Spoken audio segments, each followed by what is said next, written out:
Vamos então seguir com a leitura do livro Crônica de um Despertar, Meu Retorno ao Além.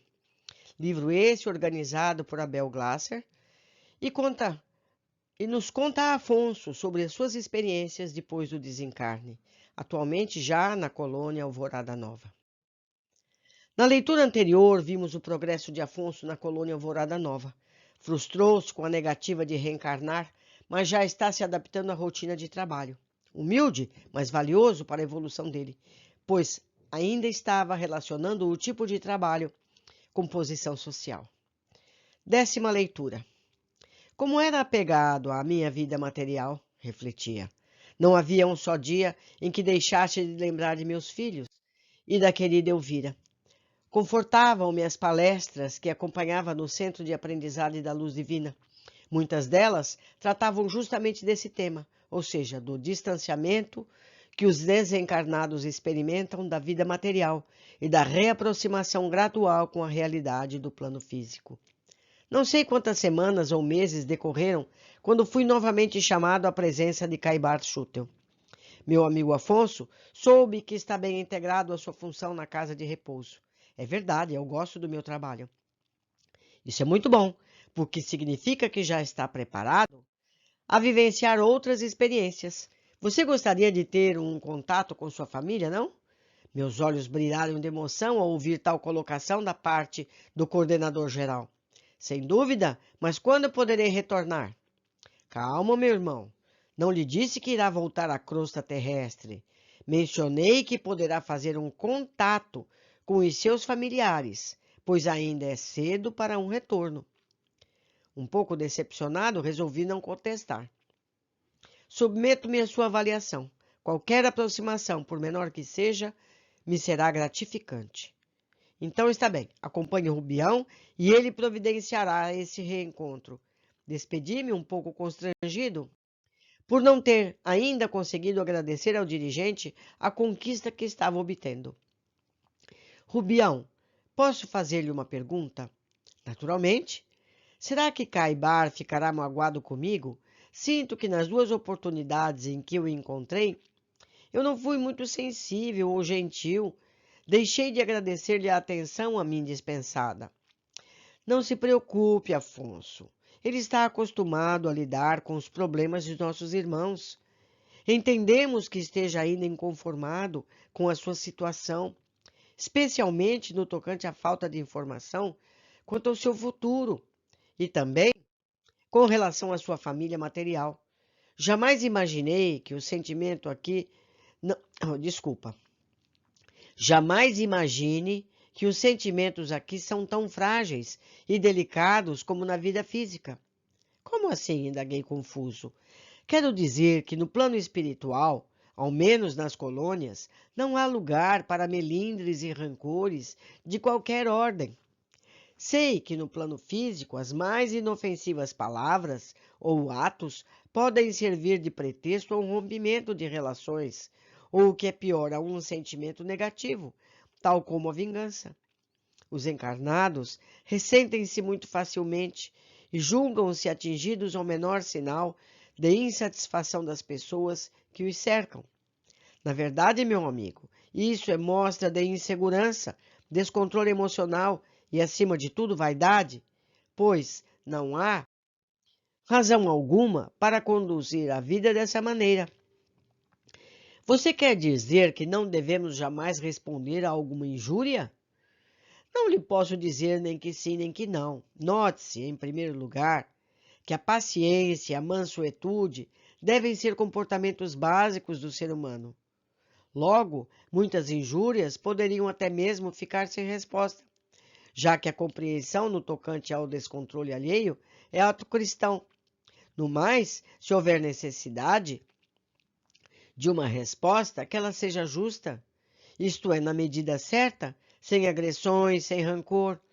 Dar uma explicação ou responder a um ataque, quando imperioso fazê-lo, pode ser realizado com racionalidade, sem ofender o semelhante. Ora, Rubião, você fala como se nunca tivesse vivido na crosta. Isso é impossível. Não seja tão rigoroso, Afonso. Tive muitas vivências, sem dúvida. cometi muitos desatinos e estou em fase de aprendizado tal qual você. Entretanto, já aprendi suficientemente bem que a melhor resposta a uma agressão é o amor. Não se vai educar alguém com ódio e desprezo. Ao contrário, os ânimos ficarão mais acirrados. Mas não lhe retiro a razão, no sentido de que isso é muito difícil, mormente para o estágio atual da evolução do plano físico. Justamente, concordei apressado. O que não significa que devamos nos conformar com isso. A nossa meta é alterar o curso equivocado das reações, para que possamos aprimorar o nosso modo de sentir o mundo. Desculpe, mas não entendi. Quero dizer que precisamos viver de uma maneira mais singela, sem considerar a agressão qualquer coisa errada que nos aconteça, seja aqui na colônia, seja na crosta terrestre. Lembra-se quando você não recebeu bem a função que lhe foi destinada na casa de repouso? Balancei a cabeça afirmativamente. Sei que isso lhe gerou angústia e sofrimento. Caso tivesse recebido de forma positiva, teria evitado uma perturbação emocional desnecessária. Você acabou experimentando a sua atividade de qualquer forma e terminou gostando. Note, meu amigo, que a sua reação poderia ter sido diferente, o que somente iria beneficiá-lo. Essa é nossa meta. Devemos modificar o nosso modo de encarar os percalços da vida, visando aprimorar o mundo à nossa volta, através dos bons exemplos. Conseguindo bom resultado, completei zeloso. Exatamente, meu amigo. Você diz isso porque está vivendo em uma colônia espiritual onde há possibilidade das coisas darem certo. Em absoluto, refiro-me a qualquer estágio da vida. Muitos companheiros nossos têm ainda reações desproporcionais quando vivenciam alguma contrariedade aos seus interesses. Na crosta acontece o mesmo, talvez com mais ênfase e mais a miúde. Precisamos todos, Afonso, privilegiar o processo de reforma íntima. Pensativo, porque o que estava ouvindo Pensativo sobre o que eu estava ouvindo, acompanhei o Rubião ao prédio central, até o local onde estava um imenso arquivo, com vários monitores apresentando imagens como se fossem fichas de consulta.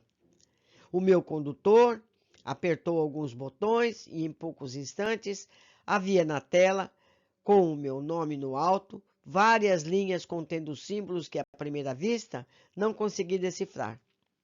Não custei a perguntar-lhe do que se tratava. É simples, meu amigo. Eis aqui a ficha relativa à sua última encarnação na crosta terrestre. Tenho os seus dados e aqueles pertinentes aos seus familiares. Posso consultá-los conforme desejar. Desejo saber como estão agora. Chamarei a tela que lhe irá exibir o presente da vida dos seus. E assim fez. Em poucos segundos havia no monitor a imagem de Elvira e seu novo esposo, seguida de várias cenas demonstrativas do seu atual modo de vida. Fiquei feliz em saber que, após o nosso último encontro na cozinha de sua casa, muita coisa havia mudado em sua jornada. Ela parecia estar mais forte e já não se deixava agredir pelo marido, nem tampouco ser por ele maltratada. Creio que ajudei naquele dia, aproximando-me dela e dizendo-lhe por inspiração que não estava magoado.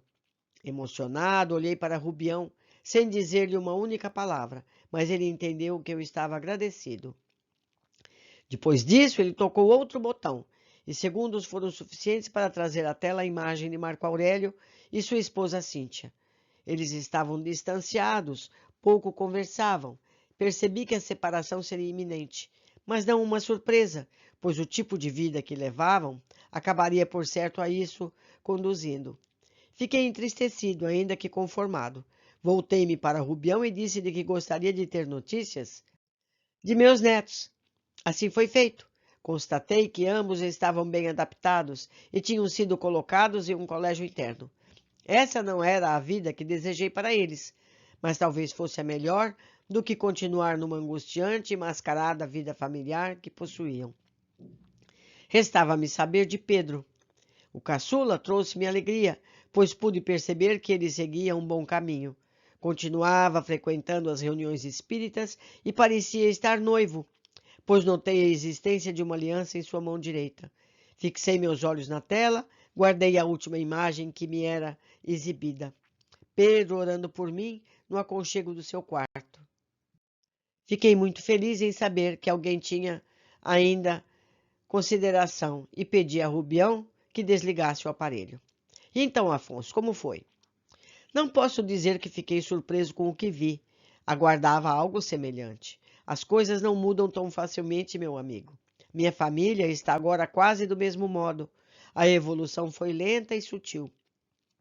Exatamente. Foi importante que tenha constatado isso sozinho. A evolução necessita de tempo, tanto para o encarnado quanto para o que vive no mundo espiritual. Eles não iriam alterar o comportamento de repente somente porque você desencarnou. Da mesma maneira que você está aqui, lutando pelo seu progresso, eles continuam no plano físico, galgando, ainda que lentamente, a trilha evolutiva. Reforma íntima não acontece da noite para o dia. Você percebe agora porque Caibar não lhe permitiu, seguindo instruções superiores, visitar seus familiares pessoalmente? Entende por que não pode voltar à crosta? De fato, o tempo nos ensina muita coisa. De nada adiantaria o meu retorno, se isso fosse possível. Elvira já está casada novamente e parece que agora está feliz com seu esposo. Marco Aurélio e Cíntia não mudaram em nada e estão em vias de romper os laços matrimoniais. Meus netos estariam afastados de mim de qualquer modo, porque internados em um colégio. Pedro, por sua vez, continua mantendo o mesmo equilíbrio emocional de sempre. Não há mais espaço para mim dentre eles, simplesmente por conta da lei da vida. Deixe-me levar uma emoção, deixei-me levar pela emoção e lacrimejei. Amparado por Rubião, saí da sala do arquivo e voltei aos meus afazeres habituais. Meus amigos, pudemos ver aqui muita coisa interessante, mas especialmente os computadores dos planos espirituais. Pelo que lemos nessa obra, Afonso devia estar encarnado na década de 50, 60, quando o computador era coisa que nem se imaginava. Mas nos planos espirituais, isso já era uma realidade. Podemos saber que o plano espiritual tem acesso às nossas imagens e pode, com isso, consolar os nossos familiares. E nos disse Chico que dia vai haver em que nós teremos esses equipamentos para poder ver nossos familiares do outro lado e até mesmo conversar. Um tipo de WhatsApp espiritual. Mas sabemos também que isso só será possível quando a humanidade na Terra estiver um pouquinho mais evoluída moral e espiritualmente. Não é verdade? Então, meus amigos, vamos estudar, vamos nos preparar para que o futuro chegue o mais rápido possível. Não é verdade? Um abraço a todos. Eu os espero na leitura seguinte. Abraços.